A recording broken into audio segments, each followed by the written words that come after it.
मैं दिल्ली विश्वविद्यालय में पढ़ा रहा हूं। इस समय विश्वविद्यालयों में जो इंटरव्यू चल रहे हैं, अब मैं और ज़्यादा नहीं बोलूँगा क्योंकि मैं उसी का एक हिस्सा हूँ, लेकिन पता है 20-25 साल हमने जितना कुछ शिक्षा में अर्जित किया होता है, ऐसा लगता है कि 1-1.5 मिनट के इंटरव्यू में वो हमारी काबिलियत देख लेते हैं। जेएनयू एक देश का एक प्रतिष्ठित संस्थान है और वहाँ आज भगवा वाले लोग हैं, कल तो कोई और वाले थे, लेकिन वहाँ भी इंटरव्यू में नंबर कम दिया जा रहा था। हमारे यहाँ मैं एक आरटीआई जब मैंने 2019 में लगाई तो पता चला कि इस देश के 45 केंद्रीय विश्वविद्यालयों में 0 प्रोफेसर ओबीसी के हैं। पहला ट्रेड यूनियन इस देश में किसने बनाया? महात्मा ज्योतिराव गोविंदराव फूले ने बनाया। ट्रेड यूनियन, मजदूर श्रमिक संगठन बनाए। बाबा साहब की पहली पार्टी जो थी उसका नाम क्या था? लेबर पार्टी, श्रमिकों की बात करने वाले लोग। और बाबा साहब ने वही कम्युनिस्टों से एक मतभेद किया कि भारत में केवल श्रम का विभाजन नहीं, श्रमिकों का भी विभाजन है। बैंक के लोग बैठे हुए हैं, अभी ओपी जी बता रहे थे कि हमारे बैंकों में जितना इंटीरियर पोस्टिंग होती है वो एससी एसटी ओबीसी को ज्यादा दे दी जाती है। बताइए सही है ना?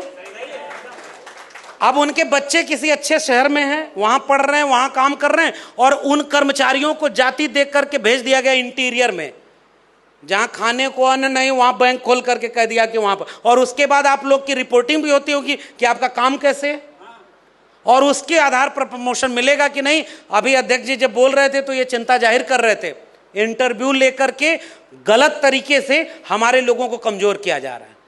ओबीसी को जोड़ने की बात मुझे एक चीज सोचनी है और आपके सामने एक विमर्श की तरह रख के जा रहा हूं। हम अगर ये शिकायत करेंगे कि ओबीसी नहीं जुड़ रहा, नहीं जाग रहा, बिल्कुल जायज शिकायत है, क्योंकि ओबीसी की आबादी आधी आबादी, अगर वो आधा भी जाग जाए तो पूरा काम हो जाए, इसलिए शिकायत जायज है। आबादी ज्यादा है तो जिम्मेदारी भी ज्यादा है, लेकिन उसके साथ मैं ये कह रहा हूं कि उसमें से काम ये करना है कि जो जगे हुए हैं उनके ऊपर उनको इतिहास पढ़ाने की जिम्मेदारी देनी है। और उनको जोड़ने के सूत्र क्या होंगे कि ओबीसी के आज की डेट में 45 केंद्रीय विश्वविद्यालयों में से 2019 तक 0 प्रोफेसर थे और आज की डेट में 31 प्रोफेसर केवल ओबीसी के हैं। जैसे ही आप ये सवाल लेके जाएंगे, मुझे लगता है यूनिटी बढ़ेगी। सुप्रीम कोर्ट में आज की डेट में 2 शेड्यूल कास्ट और 1 अदर बैकवर्ड कम्युनिटी और 1 मुस्लिम, इतने ही सुप्रीम कोर्ट के जज हैं, शेड्यूल ट्राइब के एक भी जज नहीं। ये सवाल जिस दिन हम लोगों के बीच में ले जाएंगे, 99% ब्यूरोक्रेसी में कैबिनेट सेक्रेटरी रैंक के लोग अपर कास्ट बैठे हुए हैं। प्रोफेसर, वाइस चांसलर 2019 का आंकड़ा है 596 वाइस चांसलर में से 6 ओबीसी, 6 शेड्यूल ट्राइब और 36 ओबीसी और 6 शेड्यूल ट्राइब और कास्ट के लोग हैं। और लगभग 550 वाइस चांसलर एक ही कम्युनिटी के अपर कास्ट के लोग हैं। हम आज के सवालों पर अगर हम यूनिटी बनाएंगे तो मुझे लगता है कि 90% की एका बना लेंगे। और मैं क्यों जगदेव बाबू के नारे को बार बार याद करता हूं, क्योंकि वहीं से मुझे एक दिशा दिख रही होती है। 100 में 90 शोषित हैं, तो 90 की बात की और शोषितों ने ललकारा है धन, धरती और राजपाट में 90 भाग हमारा है। इक्वल डिस्ट्रीब्यूशन ऑफ रिसोर्सेज, संसाधनों का समान वितरण।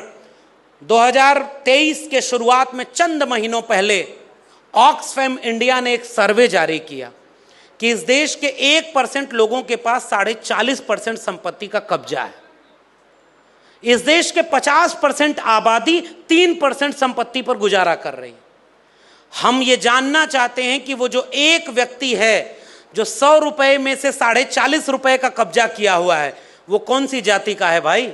जब तुमने राष्ट्रपति की जाति बताई, जब तुम प्रधानमंत्री की जाति बताते हो, जब कैबिनेट में मंत्री बनाते हो, तब बड़ी बड़ी होर्डिंग में लगा के जाति बताते हो, तो हम जानना चाहते हैं कि ये 1% लोग जो 40.5% संपत्ति पर कब्जा किए हुए हैं वो कौन सी जाति के हैं, और जो 90% लोग 7-8% पर गुजारा कर रहे हैं वो किन जातियों के हैं। कहीं ऐसा तो नहीं कि वही जो हजारों साल से वंचित थे वही अब भी वंचित होते चले जा रहे हैं। इसलिए इस मंच पर खड़े होकर मैं एक बात कह रहा हूं, अगर आज बाबा साहब डॉक्टर अंबेडकर होते तो इस देश के SC ST OBC को एकजुट कर कहते कि जाति जनगणना पर पूरे देश में एक आंदोलन खड़ा करो, बिना जाति जनगणना के इस देश में बराबरी की लड़ाई नहीं लड़ी जा सकती।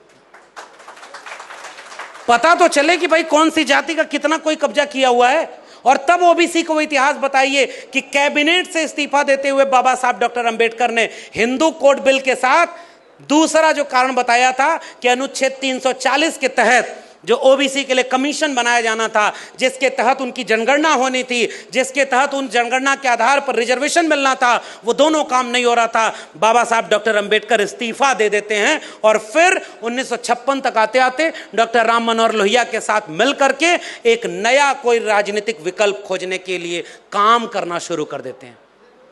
अपने अंतिम वक्त में डॉक्टर अंबेडकर डॉक्टर लोहिया मिलकर काम करना चाह रहे थे, और वो मिलकर काम करना अधूरा रह गया क्योंकि बीच में 6 दिसंबर 1956 का एक काला दिन आ गया। डॉक्टर अंबेडकर कुछ दिन और रुके होते तो मुझे लगता है कि इस देश के लिए एक नया विकल्प मिलता। वो विकल्प जो SC ST OBC कमेरा 90% लोगों को एकजुट करने का विकल्प था। और मैं हर जयंती पर डॉक्टर अंबेडकर को याद करते हुए ऐसी किसी संभावना की तरफ देखना चाहता हूं। वक्त काफी हो गया है, मैं बस इसी बात को लेकर चिंतित हूं। हमारे आज के भारत को लगातार इस देश में भारत के संविधान को कमजोर करके कुछ लोग मनुस्मृति लागू करना चाहते हैं। साफ खतरा यह है, आप बैंक के कर्मचारी हैं, आपका संगठन मजबूत होगा, आपका बैंक बड़ा होगा, हो सकता है कुछ दिन अपने बैंक का भविष्य बचा लेंगे। हम विश्वविद्यालय के लोग कुछ दिनों तक अपने विश्वविद्यालयों को बचा लिए थे। इस देश के किसानों ने मिलकर कुछ दिनों के लिए अपनी जमीन बचा ली है। इस देश में बिहार में इधर उधर करते थोड़ी दिन के लिए आपने सांप्रदायिकता की आग से बिहार को बचा रखा है, मगर कितने दिन तक? शिकारी आएगा, जाल फैलाएगा, दाना डालेगा, चिड़ियों तुम फंसना मत। मुझे इस पूरे अपने वर्तमान में ऐसी कोई गूंज, कोई आकाशवाणी सुनाई देती है। मैं किसी आकाशवाणी पर भरोसा नहीं करता, लेकिन उनको उन्हीं की भाषा में, हमारे आधे से ज़्यादा लोग आज भी धार्मिक हैं, और आप डेटा निकाल कर देखिएगा, ये जो बाबा किस्मत बताने वाला बिहार में आया है दंगा कराने के लिए, उसकी कथा सुनने सबसे ज़्यादा आबादी में किसके घरों के लोग जाएंगे? और ये अगर जा रहे हैं तो इसमें हमारी भी विफलता है, दो तरह की। पहली विफलता ये है कि हम अपने लोगों को जाने से रोक नहीं पा रहे हैं। लेकिन एक बात सोचिए, इसे इस रूप में भी सोचिए, मैं एक बौद्धिक बात कर रहा हूं। किसी के घर में खाने को नहीं है, उसके यहाँ शाम को चूल्हा नहीं जलने वाला, उसे शिक्षा मिली ही नहीं, उसे पता ही नहीं कि गुलामगिरी और जाति का विनाश किसने लिखा, उसे पता ही नहीं कि उसके जीवन में अंबेडकर, फूले पेरियार कोई थे, उसके घर में कोई बीमार बैठा है जिसके इलाज के लिए सरकारी अस्पताल में दवाई नहीं है, वेंटिलेटर नहीं है, सारे तरफ से वो कमजोर है। उसे दर्शन समझ में आएगा? उसे बीमार व्यक्ति के पास कोई चला जाएगा और कहेगा कि फलाने बाबा के यहाँ चलो, तुम्हारा इलाज हो जाएगा? वो कमजोर पड़ा हुआ शख्स चुपचाप उठ करके वहां अंधविश्वास में चला जाएगा, क्योंकि वो काम आसान है। ट्रेड यूनियन का मकसद ये होता है, जो बाबा साहब का नारा है, एजुकेट, ऑर्गेनाइज, एजिटेट, शिक्षित बनो। अच्छा, हमारे यहाँ उत्तर भारत में ये शिक्षित बनो, अच्छा यहाँ देखिए बिल्कुल वही लिखा हुआ है।